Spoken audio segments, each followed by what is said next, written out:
రైతన్నలకు నమస్కారం. జై జవాన్ జై కిసాన్. రైతు లేనిదే రాజ్యం లేదు, రైతే రాజ్యానికి తొలిమెట్టు.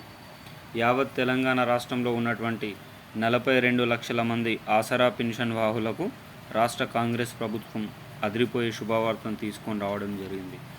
ఈరోజు ఈ వీడియోలో ఆసరా పెన్షన్లు రూపాయలు 6,000, 4,000 సంచలన ప్రకటన చేసిన సీఎం, గ్రీన్ సిగ్నల్ ఇచ్చిన సీఎం, ముందుగా వీళ్ళకి రద్దు.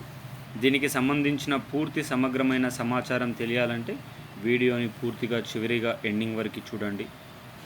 ఎవరైనా మొట్టమొదటిసారిగా మన ఛానల్ని చూస్తున్నట్లయితే చూసిన వెంటనే లైక్ చేయండి, అదేవిధంగా షేర్ చేయండి, అదేవిధంగా కామెంట్ చేయండి, అదేవిధంగా సబ్స్క్రైబ్ చేసుకొని బెల్ ఐకాన్ ఆన్లో పెట్టండి. మీరు లైక్ చేయడం వల్ల తెలంగాణ రాష్ట్రంలో ఉన్నటువంటి 42 లక్షల పైచిలకు ఆసరా పెన్షన్ వాహులకు వీడియో చేరే అవకాశం ఉంది. బంధుమిత్రులకు షేర్ చేయండి.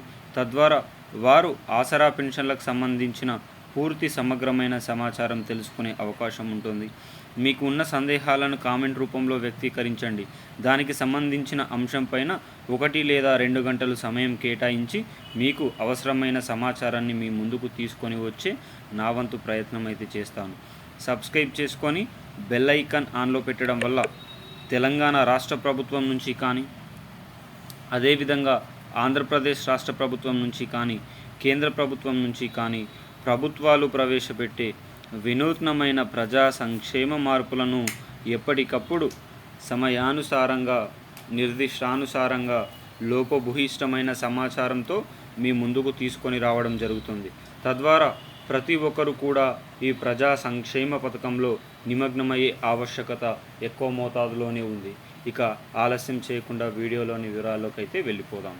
2023 ఎన్నికల ప్రచారంలో భాగంగా తెలంగాణ రాష్ట్రంలో హోరాహోరీగా జరిగిన అసెంబ్లీ ఎన్నికల్లో భాగంగా తెలంగాణ రాష్ట్ర ముఖ్యమంత్రి అభ్యర్థి అయిన సీఎం రేవంత్ అన్న ఇచ్చిన ప్రకటన 2016 రూపాయలను 4,016 రూపాయలకు, 4,016 రూపాయలను 6,016 రూపాయలకు పెంచుతా అని చెప్పిన మాట వాస్తవమే.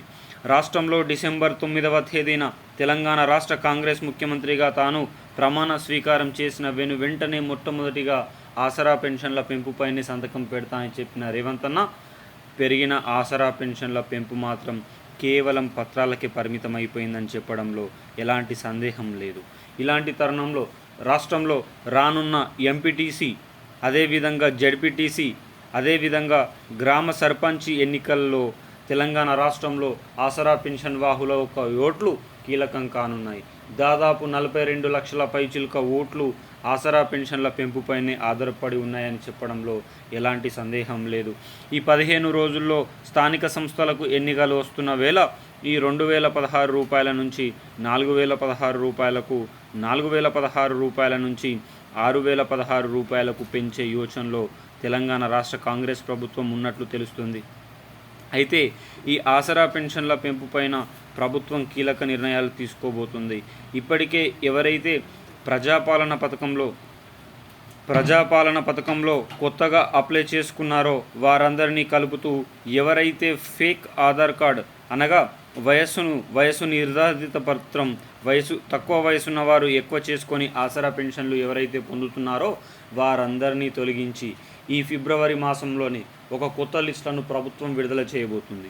57 సంవత్సరాల నుండి తెలంగాణ పౌరుడిగా ఉన్న ప్రతి వ్యక్తి, బడుగు బలహీన వర్గాల నుంచి ఉన్నత వర్గాల వారందరికీ కూడా ఆసరా పెన్షన్లపైన అర్హులు ఉన్న ప్రతి ఒక్కరికి కూడా ఆసరా పెన్షన్ల పెంపుకు సంబంధించిన పత్రం పోస్ట్ ఆఫీసుల్లో ఇంటికే వచ్చే ఆవశ్యకత నెలకొంది. మరి చాలామంది మదిలో మెదులుతున్న సందేహం, ఇప్పటికీ నవంబర్ నెల ఆసరా పెన్షన్లు పూర్తి కాగా డిసెంబర్ నెల ఆసరా పెన్షన్లు చాలా జిల్లాల్లో పెండింగ్లో ఉన్నాయి. అదేవిధంగా జనవరి నెల ఆసరా పెన్షన్లు చాలా నెలలు పెండింగ్లో ఉన్నాయి. మరి ఫిబ్రవరి నెల ఆసరా పెన్షన్లు ప్రారంభమే కాలేదు. మరి దీనికి సంబంధించి ఎలా అంటే రాష్ట్రంలో ఎమ్మెల్సీ ఎన్నికలకు సంబంధించిన ఎన్నికల కోడ్ ఉన్న తరుణంలో ఇప్పుడు ఆసరా పెన్షన్లకు సంబంధించిన డబ్బుల పంపిణీ కార్యక్రమం చేయాలంటే తెలంగాణ చీఫ్ సెక్రటరీ ఎన్నికల కమిషన్కి ఫిర్యాదు పెట్టి డబ్బులను విడుదల చేసిన తర్వాత ఈ నవంబర్, డిసెంబర్, జనవరి 3 నెలల ఆసరా పెన్షన్లు పెండింగ్లో ఉన్న ప్రతి ఒక్కరికి కూడా డబ్బుల పంపిణీ కార్యక్రమం చేయబోతుంది. మరి ఎన్నికల కోడ్ అమల్లో ఉన్నప్పుడు ఆసరా పెన్షన్ల పెంపు సాధ్యమేనా అంటే సాధ్యమేనండి. ఎందుకనగా తెలంగాణ రాష్ట్ర కాంగ్రెస్ ప్రభుత్వం ఇచ్చిన 6 హామీల్లో కీలకమైన పత్రం చేయూత. ఈ చేయూతకు సంబంధించి ఇదివరకే ప్రభుత్వం తొలిగా అడుగులు వేయడం జరిగింది. ఆసరా పెన్షన్లను పెంచితే సంవత్సరానికి 22,000 కోట్ల అదనపు భారం పడుతుందని ఇదివరకే ప్రభుత్వం ప్రాథమిక నివేదిక సమర్పించుకున్నందున ఈ పథకాన్ని ముందుకు తీసుకొని పోవడంలో రాష్ట్ర చీఫ్ సెక్రటరీ గారు ఎలక్షన్ కమిషన్ ఆఫ్ ఇండియాకి అర్జీని పెట్టుకోవడం పట్ల ఆసరా పెన్షన్ల పెంపు కూడా అనివార్యమే కానుంది. కారణం 12,769 గ్రామాల్లో జరిగే సర్పంచ్ ఎన్నికల్లో 42 లక్షలకు పైగా ఉన్నటువంటి ఆసరా పెన్షన్ వాహులకు ఇది కీలకంగా మారబోతున్నట్లు తెలుస్తుంది. అదేవిధంగా తెలంగాణ రాష్ట్రంలో 2 లక్షల పైన రుణమాఫీ ఇవ్వాలని రైతన్నలు ధర్నాలు చేస్తున్న విషయాలు కూడా చూస్తున్నాము. అదేవిధంగా తెలంగాణ రాష్ట్ర వ్యాప్తంగా 2 ఎకరాల వరకు రైతు భరోసా డబ్బుల కార్యక్రమం పూర్తయినట్లు తెలుస్తుంది. ఈ ఫిబ్రవరి నెలలో 3, 4, 5 ఎకరాల వారికి పూర్తవుతాయని సమాచారం. మార్చి నెలలో మాత్రం 10 ఎకరాల వరకు, ఏప్రిల్ నెలలో మాత్రం 15 ఎకరాల వరకు కూడా పూర్తయ్యే అవకాశం ఉంది. తెలంగాణ రాష్ట్ర వ్యాప్తంగా రైతు భరోసా అమలు కోసం రైతన్నలు దాదాపు రాష్ట్రంలో ఉన్నటువంటి 2,75,00,000 మంది రైతాంగాలు 1,80,00,000 పైసలకు ఉన్న పట్టా పాస్బుక్దారులందరూ కూడా ప్రతి ఒక్కరికి కూడా ఇది ఒక శుభవార్తగాని చెప్పుకోవచ్చు. అదేవిధంగా ఇందిరమ్మ ఇళ్లకు సంబంధించి 72,000 మొదటి విడత విడుదలైందనే వార్తలని ప్రభుత్వం ఖండించింది. అర్హుల జాబితాలను ఇంకా విడుదల చేయలేదని చెప్పింది.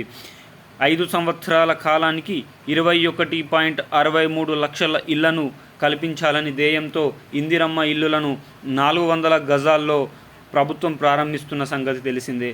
అయితే దీనికి నియోజకవర్గానికి 3,500 చొప్పున 5 సంవత్సరాలలో మొత్తం రాష్ట్ర వ్యాప్తంగా 21.63 లక్షల ఇళ్ల కల్పనకు ప్రభుత్వం తన ప్రణాళికలను ముందుకు తీసుకుపోతుంది. అదేవిధంగా వీడియో చూస్తున్న ప్రతి ఒక్క మిత్రులకు, శ్రేయోభిలాషులకు ఒకటే ఒక రిక్వెస్ట్, మీకోసం ఎన్నో వార్తాపత్రికలను చదివి సమాచారాన్ని అంత కూలంకషంగా సేకరించి మీ ముందుకు తీసుకొని రావడంలో నా వంతు ప్రయత్నం పూర్తిగా మీకోసం అంకితం చేస్తున్నాను. కావున ప్రతి ఒక్కరు లైక్ చేసి సబ్స్క్రైబ్ చేయండి. అదేవిధంగా వీడియో చూస్తున్న ప్రతి ఒక్క మిత్రులు, మీకు రైతు బంధు ఎన్ని ఎకరాలు ఉంది, మీకు ఎన్ని ఎకరాల వరకు రైతు బంధు పడింది, ఎన్ని ఎకరాల వరకు పడలేదు, మీరు కామెంట్ రూపంలో మీ భావాలను వ్యక్తీకరించండి. అదేవిధంగా సంవత్సర పరిపాలన పూర్తి చేసుకున్న తెలంగాణ రాష్ట్ర కాంగ్రెస్ ప్రభుత్వం ఇచ్చిన 6 హామీలలో 4 హామీలను విజయవంతంగా పూర్తి చేసుకుందని వస్తున్న ఊహాగానాలపైన మీ అభిప్రాయ భావాలను కూడా వ్యక్తీకరించడానికి ప్రయత్నం చేయండి. వీడియో నచ్చితే సబ్స్క్రైబ్ చేసుకొని లైక్ చేయండి. జై జవాన్, జై కిసాన్, జై హింద్, జై భారత్.